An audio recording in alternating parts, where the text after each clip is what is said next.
Weirs C language లో programming లో enter అవ్వక ముందు మనం నేర్చుకోవాల్సిన ఫండమెంటల్స్ చాలా ఉంటాయండి.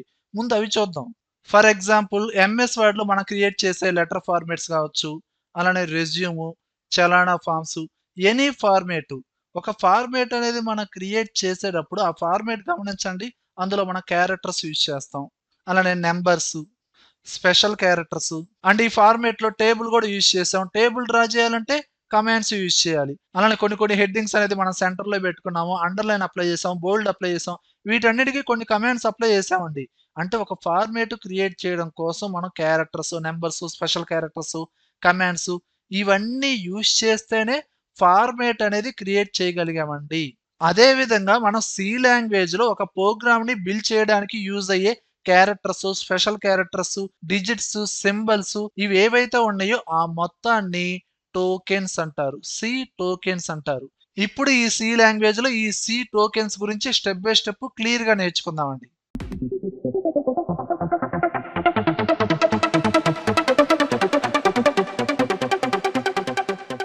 చూడండి వ్యూయర్స్, ముందుగా ఈ సి లాంగ్వేజ్ లో టోకెన్స్ అనేది ఎన్ని టైప్స్ చూద్దామండి.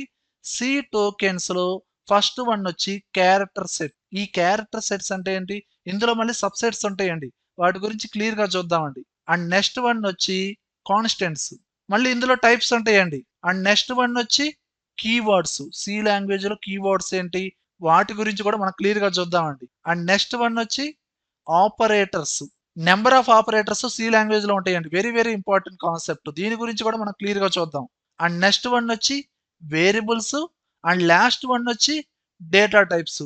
వేరియబుల్స్, డేటా టైప్స్ వీటి గురించి ఎట్ టైం ఒకేసారి చెప్పుకుందామండి. ఇలా మనకి టోటల్ గా సి టోకెన్స్ ఎన్నండి? Character set, constants, keywords, operators, variables, data types. ఇప్పుడు మనం నేర్చుకునే టోకెన్ వచ్చి క్యారెక్టర్ సెట్. చూడండి వేర్స్, ఫస్ట్ ఆఫ్ ఆల్ మన కంప్యూటర్ కి సంబంధించి ఏ ప్రోగ్రామింగ్ లాంగ్వేజ్ నేర్చుకోవాలన్నా, ఏ ప్రోగ్రామ్ చేయాలన్నా ముందు బేసిక్ ఎలిమెంట్స్ అనేది తెలుసుండాలండి. అలా ఇప్పుడు లాంగ్వేజెస్ లో ముందు మనం నేర్చుకునే లాంగ్వేజ్ ఏంటండి? C language. ఈ సి లాంగ్వేజ్ లో కూడా కొన్ని బేసిక్ ఎలిమెంట్స్ ఉంటాయండి. అందులో ఒకటి ఈ క్యారెక్టర్ సెట్. దీని గురించి ఇప్పుడు మనం క్లియర్ గా చూద్దాం. క్యారెక్టర్ సెట్ లో మళ్ళీ సబ్ సెట్స్ ఉంటాయండి. అందులో ఫస్ట్ వన్ వచ్చి ఆల్ఫాబెట్స్. ఇది ఆల్రెడీ మనకు తెలిసింది. ఆల్ఫాబెట్స్ అప్పర్ కేస్ ఉంటాయి, క్యాపిటల్ లెటర్స్ ఏ నుంచి జెడ్ వరకు ఇవి యూజ్ చేస్తాం. అలానే లోవర్ కేసు స్మాల్ లెటర్స్ ఇవి కూడా ఏ నుంచి జెడ్ వరకు. ఆల్ఫాబెట్స్ అనేది కంపల్సరీగా ప్రోగ్రామింగ్ లో use చేయాల్సిందేనండి.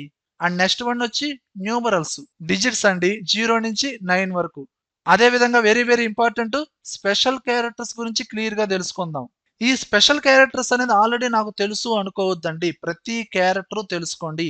Each and every character ప్రతి ప్రోగ్రామింగ్ లో టచ్ అవుతుందండి. అప్పుడు స్పెసిఫిక్ గా ఆ క్యారెక్టర్ నేమ్ గురించి చెప్పాల్సిన అవసరం లేకుండా ఇప్పుడే తెలుసుకోండి క్లియర్ గా. ఇందులో ఫస్ట్ క్యారెక్టర్ వచ్చి ఈక్వల్ టు ఆల్రెడీ తెలిసిందే. And comma and point. C language లో పాయింట్ అనకూడదు అంటే డాట్ లేదా పీరియడ్ ఇలా పిలుస్తారు. అండ్ నెక్స్ట్ క్యారెక్టర్ వచ్చి colon, semicolon and underscore అండి. ఇది మైనస్ కాదండి. మైనస్ అనుకోండి, for example A minus B ఇలా ఉంటుంది.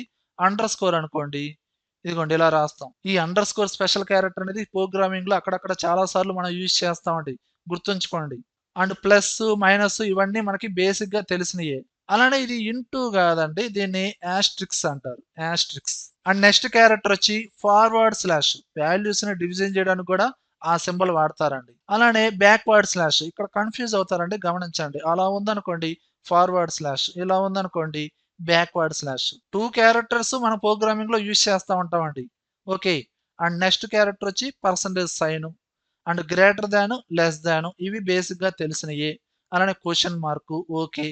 అలానే దీన్ని అండ్ అంటారు, కానీ సి లాంగ్వేజ్ లోకి వచ్చేసరికి యాంపర్సెంట్ అంటారు. యాంపర్సెంట్ గుర్తుంచుకోండి, రెగ్యులర్ గా వాడతారు ప్రోగ్రామింగ్ లో. అండ్ నెక్స్ట్ క్యారెక్టర్ వచ్చి టిల్డ్ కి, క్యారెట్. అండ్ వర్టికల్ బార్ ఇది కూడా బాగా వాడతారండి. అంటే కొన్ని కీబోర్డ్స్ లో వర్టికల్ బార్ ఇలా ఉండిద్ది, కొన్ని కీబోర్డ్స్ లో ఇలా ఉండొచ్చు. వర్టికల్ గా మనకి డబుల్ లైన్స్ లో ఉండొచ్చు, గమనించండి, చూసుకోండి. ఓకేనండి, అది వేరు ఇది వేరు కాదండి, రెండు ఒకటే vertical bar. And next character వచ్చి హ్యాష్. సి లాంగ్వేజ్ లో ప్రతి ప్రోగ్రామ్ లో ఫస్ట్ వాడే క్యారెక్టర్ హ్యాష్ అండి. అది ముందు చెప్తానండి, ఓకేనా. And exclamation mark. అలానే ప్రోగ్రామింగ్ లో కంపల్సరీగా బాగా రిపీట్ అవుతాయండి బ్రాకెట్స్ ఉంటాయి. బ్రాకెట్స్ లో చాలా టైప్స్ ఉంటాయండి. ఇవి బ్రాకెట్సే, ఇవి బ్రాకెట్సే, ఇవి బ్రాకెట్సే. ఎలా పిలుస్తాము? ఫస్ట్ లో ఉన్న వాటిని స్క్వేర్ బ్రాకెట్స్ అంటారు. అవి ఓపెన్ బ్రాకెట్, క్లోజ్ బ్రాకెట్ లేదా లెఫ్ట్ బ్రాకెట్, రైట్ బ్రాకెట్ అలా పిలుస్తారు. అవి స్క్వేర్ బ్రాకెట్స్, ఇవి కర్లీ బ్రాకెట్స్ లేదా ఫ్లవర్ బ్రాకెట్స్ అంటారు. ఇవి రౌండ్ బ్రాకెట్స్ లేదా పెరాంథసిస్ అంటారు. ఆ పేరు పలకడం కష్టంగా ఉంటే రౌండ్ బ్రాకెట్స్ అలా కూడా పిలవచ్చు.